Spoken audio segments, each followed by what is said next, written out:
Hi everyone, I'm Cameron, and today I'm going to explain why I don't think the evidence from the Rising Star Cave shows that Homo naledi was intentionally burying their dead. So first, let's talk about what burial actually means in archaeology. A burial isn't just a body ending up somewhere. It has to be intentional.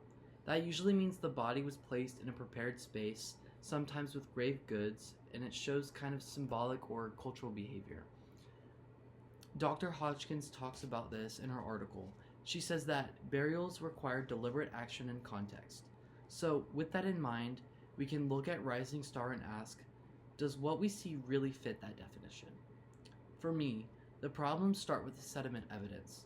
Berger and his team argue that there were shallow pits that Homo naledi dug as graves. But when you look at Hodgkins' critique, the sediment doesn't actually support that. There were no clear pit edges, no backfill, no intentional soil disturbance, nothing we normally rely on to say, yes, this was dug by design. The Rising Star Cave was a very active sediment environment. Things slump, shift, fill naturally. So these depressions could easily be natural low points, not graves. Then we have the issue of grave goods, or really the lack of them. If you look at Dr. Hodgkins' work on the oldest infant burial in Europe, that burial was packed with meaning. The baby had over 60 shell beads, pendants, and items that were worn for a long time before being placed in the grave. That's clear symbolism. That's intentional. At Rising Star, we don't see anything like that. There are no artifacts clearly placed with the bodies. One rock near a child's hand was suggested to be a tool or symbolic object, but analysts pointed out that it easily could have moved there naturally. If this was really a burial site, we'd expect consistent cultural markers. They're just not there. Another huge part of this debate and this behavior is the behavior required. Homo naledi had a very small brain, about the third of the size of ours, and yet Berger's interpretation asks us to believe they carried bodies into a deep, pitch-black cave system through extremely narrow passages. Not just once, but repeatedly. That's a massive amount of planning, coordination, and symbolic thinking. As Dr. Hodgkins put in her talk, extraordinary claims require extraordinary evidence. And right now, the evidence doesn't just match up the level of behavior being proposed.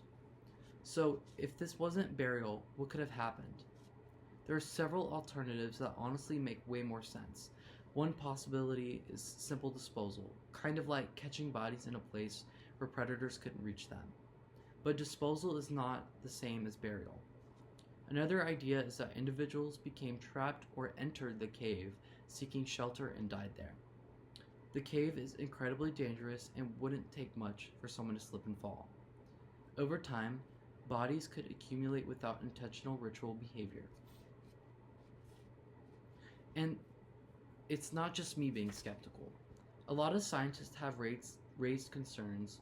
Many sediment experts and archaeologists argue that Berger's claims were pushed too fast without enough peer review. Even now, there's a lot of debate because the evidence doesn't meet the usual professional standards we apply to identifying burials. When a claim is this big, the earliest intentional burial of the fossil record, and performed by a small-brain hominin, we have to be careful and critical.